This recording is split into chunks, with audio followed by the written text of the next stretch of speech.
নমস্কার বন্ধুরা। তো আমি শুভঙ্কর, তোমরা আমাকে সবাই চেনো।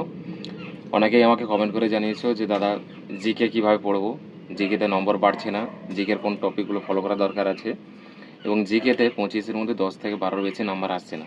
আমি তাদের সম্পর্কেই বলি যে এর আগে আমি জিকে নিয়ে একটা ভিডিও করেছি, তোমরা চ্যানেলে গিয়ে দেখতে পারো। এবং আজকে আমি স্ট্যাটিক জিকে নিয়ে আলোচনা করব, যেখানে আমি বিগত বছরে কোন টপিক থেকে কতগুলো নাম্বারে কোশ্চেন এসছে, ইতিহাস থেকে কত এসছে, পলিটি থেকে কত এসছে, এই সমস্ত কিছু নিয়ে আলোচনা করব। আমি মূলত দুটো বছরকে অ্যানালাইসিস করেছি। এক হচ্ছে ডব্লিউপি কনস্টেবল 2020 রিক্রুটমেন্ট, আর একটা হচ্ছে কেপি কনস্টেবল 2022-এর রিক্রুটমেন্ট। এই দেখো তোমাদের জন্য আমি এই খাতায় প্রত্যেকটা কালকে আমি বসে বসে আমি নিজে লিখেছি কোন টপিক থেকে কত নম্বর এসছে।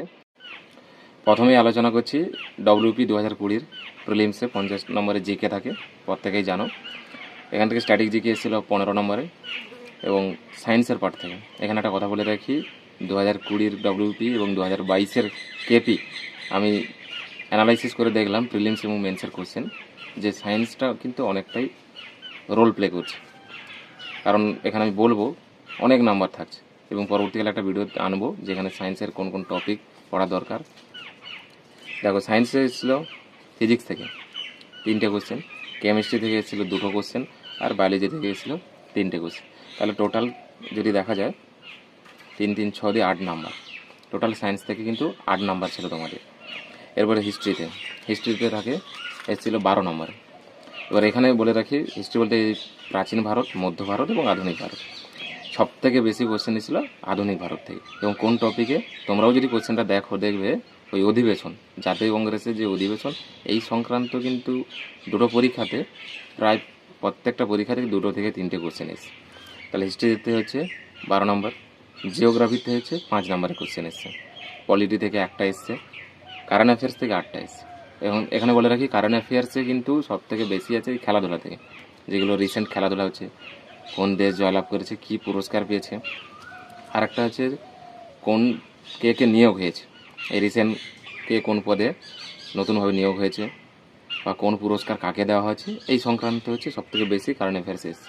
আর ইকোনমিতে হচ্ছে একটা কোশ্চেন। দেখো, ইকোনমিতে আমি বলে রাখি, এখানে ওই পঞ্চবার্ষিকী পরিকল্পনা বা আরবিআই, এই সংক্রান্তই কিন্তু আমাদের বেশি ইকোনমি থেকে কোশ্চেন আছে।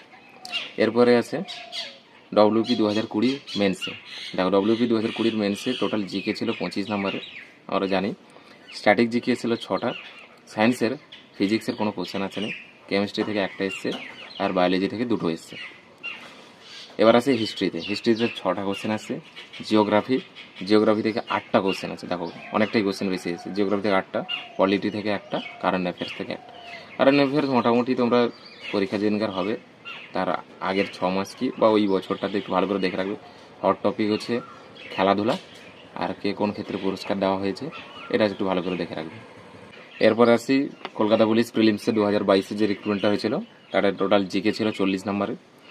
জিকেতে স্ট্যাটিক জিকে ছিল 3টে, জিওগ্রাফিতে 6টা কোশ্চেন ছিল, এবং সায়েন্সে ফিজিক্সে ছিল 5টা কোশ্চেন, কেমিস্ট্রি ছিল 4টে, বায়োলজিতে ছিল 5টা। তাহলে টোটাল কোশ্চেন হচ্ছে প্রায় 14টা। বুঝতে পারছো, 40টা কোশ্চেনের মধ্যে শুধুমাত্র সায়েন্সেই ছিল 14টা কোশ্চেন।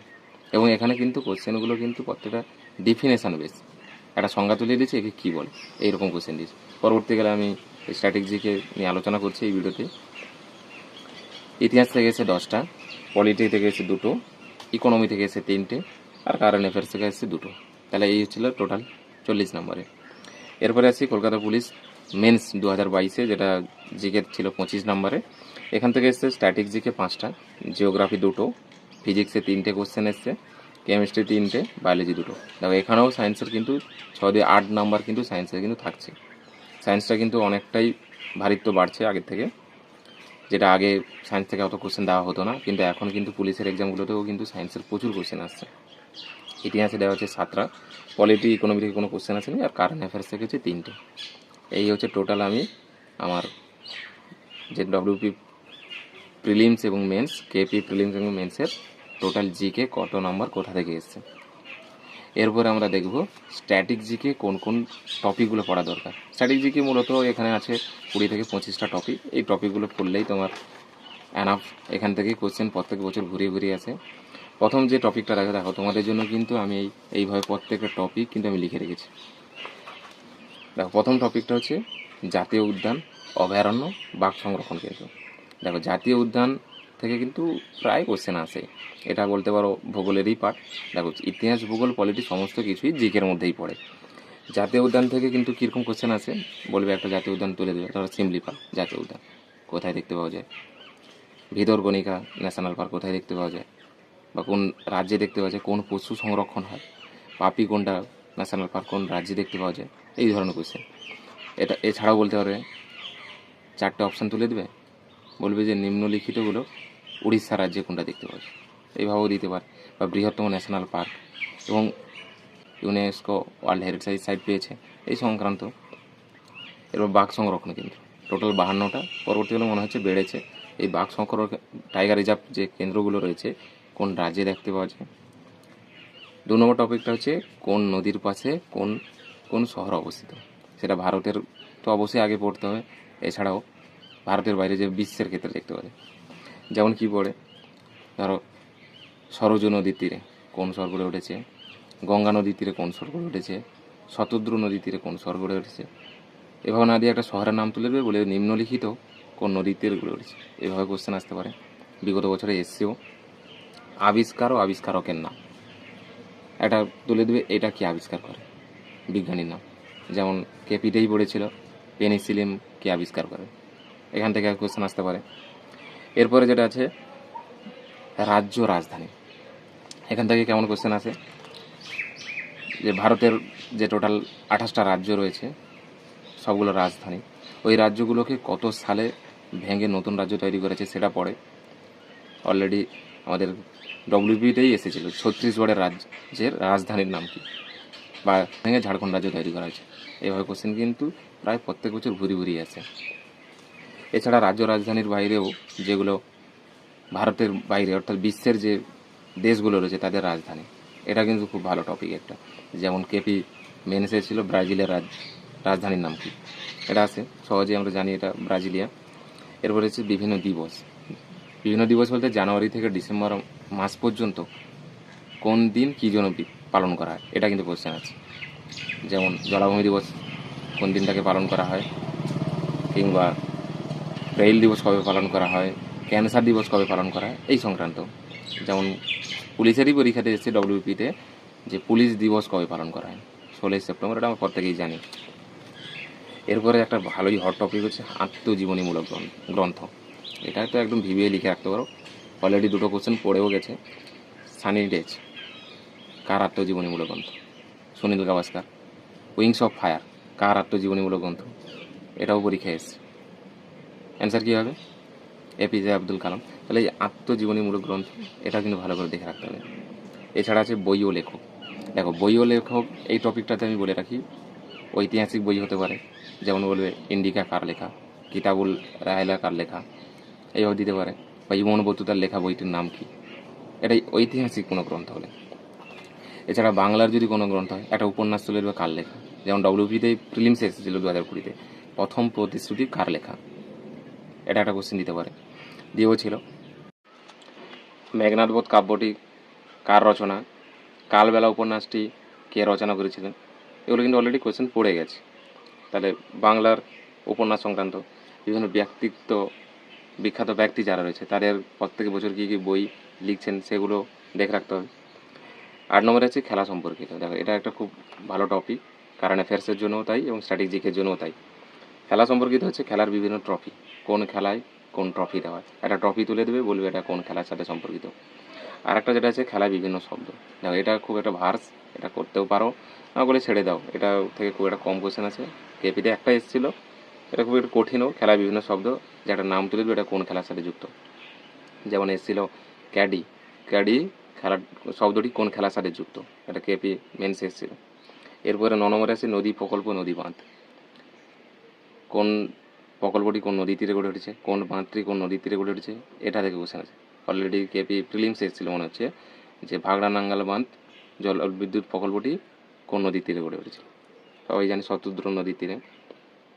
এরপর 10 নম্বর হচ্ছে world heritage site. World heritage site বলতে ভারতে কতগুলো আছে, কত সালে পেয়েছিল, কোন রাজ্যে অবস্থিত, এগুলো একটু জেনে রাখতে হবে। এবার আসি 11 নম্বর হচ্ছে হেডকোয়ার্টার। হেডকোয়ার্টার মানে হচ্ছে ভারতের বিভিন্ন সংস্থার হেডকোয়ার্টার, বিশ্বে যেগুলো রয়েছে সেই সমস্তগুলোর হেডকোয়ার্টার জেনে রাখতে হবে। 12 নম্বর হচ্ছে ভারতের প্রথম পুরুষ ও প্রথম মহিলা। প্রথম পুরুষ বলতে কোন কোন ক্ষেত্রে প্রথম পুরুষ হয়েছে, প্রথম রাষ্ট্রপতি, প্রথম উপরাষ্ট্রপতি, প্রথম ফিল্মফেয়ার অ্যাওয়ার্ড পেয়েছেন, প্রথম শান্তিস্বরূপ ভাটনগর পুরস্কার পেয়েছেন, প্রথম সাঁতারু, প্রথম লেফটেন্যান্ট জেনারেল, এই সমস্ত কিছু মানে প্রথম পুরুষরা কী কী পুরস্কার পেয়েছে এটা, প্রথম মহিলাও সেম, প্রথম। এরপরে হচ্ছে শাস্ত্রীয় লোকনৃত্য, এটা খুব একটা গুরুত্বপূর্ণ একটা টপিক। এখান থেকে কেমন কোয়েশ্চেন আছে, বিভিন্ন বাদ্যযন্ত্র কোন বিশিষ্ট ব্যক্তি বাজাতেন, যেমন সিতার কে বাজাতেন, শারদ কে বাজাতেন, বাঁশি কে বাজাতেন, বা একজনের নাম তুলে দিয়ে বলবে নিম্নলিখিত কোন বাদ্যযন্ত্রটি বাজাতেন, এখান থেকে কোয়েশ্চেন আসে।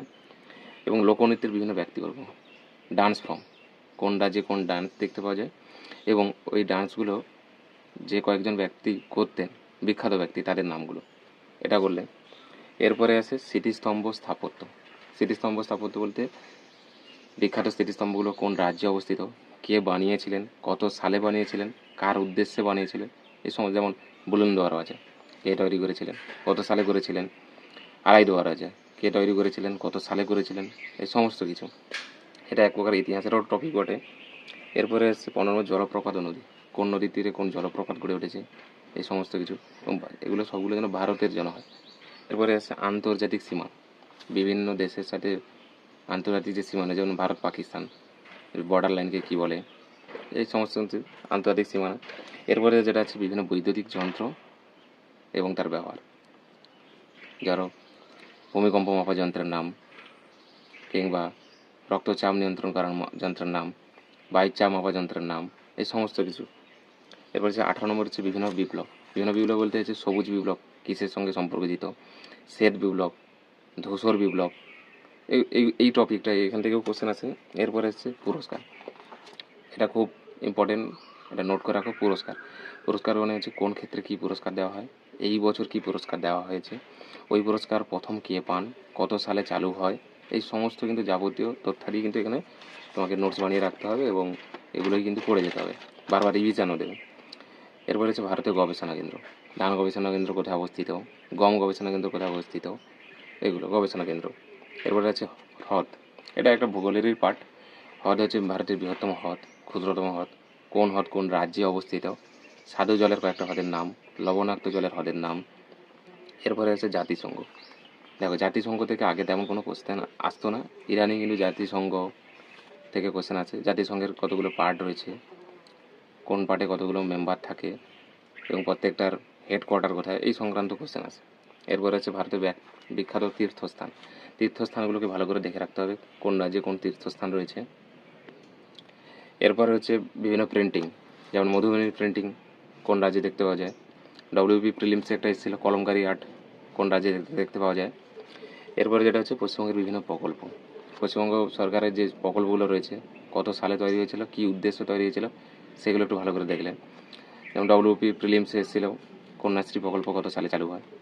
এরপরে যেটা হচ্ছে বিভিন্ন রাজ্যের উৎসব, ফেস্টিভ্যাল, কোন রাজ্যে কী উৎসব দেখতে পাওয়া যায়, এটা একটু ভালো করে দেখে রাখতে হবে। এগুলো থেকে কিন্তু প্রত্যেক বছর কিন্তু কোশ্চেন আছে।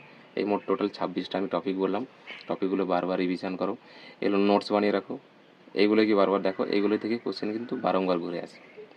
তো আজকে টোটাল স্ট্যাটিক জিকে সম্পর্কে বললাম, এগুলো ভালো করে প্রিপারেশান নাও, লিখে লিখে প্র্যাকটিস করো, আশা করি জিকেতে ভয়টা অনেকটাই কমবে, এবং এই টপিকগুলো যদি ভালো করে পড়ে রাখতে পারো 25-এর মধ্যে 18-20 নাম্বার অনায়াসে তুমি পাবে।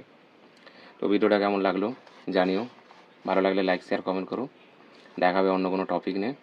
যদি প্রিপারেশন স্ট্র্যাটেজি সংক্রান্ত কোনো সমস্যা থাকে কমেন্টে জানিও, আমি চেষ্টা করবো ওই ভিডিও দেওয়ার জন্য। ততদিন ভালো থেকো, সুস্থ থেকো, জয় হিন্দ, জয় ভারত।